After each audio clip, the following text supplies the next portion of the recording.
It started with a gift, a simple clock, nothing special about it. Or so I thought. It was just a small, antique piece I found at a flea market. The wood was faded, the glass a bit scratched, and the ticking sound almost too loud.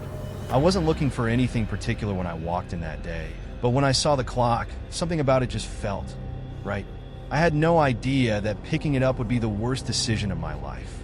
Let me tell you, this isn't just a tale about a haunted object or a strange coincidence. This clock, this simple thing, turned my life into a living nightmare. And if you ever find yourself tempted to buy something like this, run. Trust me, it's already too late. The first few days with the clock were uneventful. I placed it on my nightstand, where it seemed to add a nostalgic charm to my room. It worked perfectly, the ticking a constant companion in the quiet of the night. I remember thinking how nice it was to have such a quaint, vintage piece in my home. It wasn't long, though, before I noticed something strange. Each night, when I woke up, the time on the clock would be different. At first, I chalked it up to the clock being old. Maybe it needed a reset. But the more it happened, the more I realized it wasn't random. The times were too precise. I would wake up at 3:15 a.m., and the clock would read exactly 3:15, even though I hadn't looked at it before. The next night, I woke up at 1:47 a.m., and the clock, once again, was set to the exact same time. I figured it was all in my head, sleep deprivation maybe? But as the days wore on, things took a darker turn. The clock's hands began to move on their own. Slowly at first, a twitch here and there. It was subtle, almost imperceptible.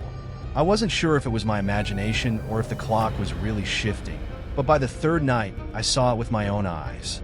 I woke up, disoriented, at 2:32 a.m. The clock's hands were shaking, not in the usual ticking manner, but as if they were being pulled by an unseen force. The second hand spun wildly in circles before finally locking back into place. I could feel a cold draft in the room, despite all the windows being closed. The air was thick, heavy, almost suffocating. My skin prickled with unease. The worst part? The clock started to change the times at the moments when I was most vulnerable. That night, at 2:32 a.m., I heard my front door creak open. It was a slow, deliberate sound, but when I ran to check, the door was still locked. Yet the presence, it lingered. I couldn't explain it, but I felt watched.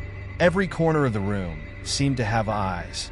Every shadow stretched unnaturally long. By the fifth night, the clock no longer simply changed time. It began to influence events. I woke up at exactly 12:09 a.m. to a strange, muffled sound coming from my living room. My heart raced as I crept down the hallway, each step feeling heavier than the last. When I reached the living room, I found nothing. Yet, the air felt wrong, charged with something I couldn't describe. Later, I found that the sounds I'd been hearing, footsteps, creaks, whispers, weren't just my imagination. It was as though the clock was predicting things before they happened. I would wake up at the exact moment I heard the noise, but I could never figure out where it was coming from. I tried to get rid of the clock. I locked it in a drawer. I turned it upside down, but it never stopped. It always came back to the same place. It wasn't long before the clock started controlling my dreams. The moments I would fall asleep, I'd find myself in strange places. I would be trapped in unfamiliar, dark rooms, running from something I couldn't see. I would hear footsteps behind me, and every time I looked over my shoulder, no one would be there. But I could feel it. Whatever it was always one step behind. And no matter how hard I ran, I never escaped. And then, the real terror began. The clock began showing me things I didn't want to see. Things from my past, things I had tried to forget. It would show me moments from my childhood, places I had once loved but now feared. People I had lost, things I had done. The worst part was that they weren't memories. They felt like warnings. I started seeing faces in my reflections. Faces of people I didn't recognize. Figures standing behind me in the mirror, their eyes glowing a haunting shade of red. Sometimes they would speak in whispers, telling me to come closer. But I knew better than to listen. I knew the clock was toying with me, pushing me closer to the edge. And then it began to speak to me directly. I'd been awake for days at this point. I couldn't sleep, couldn't think clearly, as the clock's relentless ticking filled every part of my life.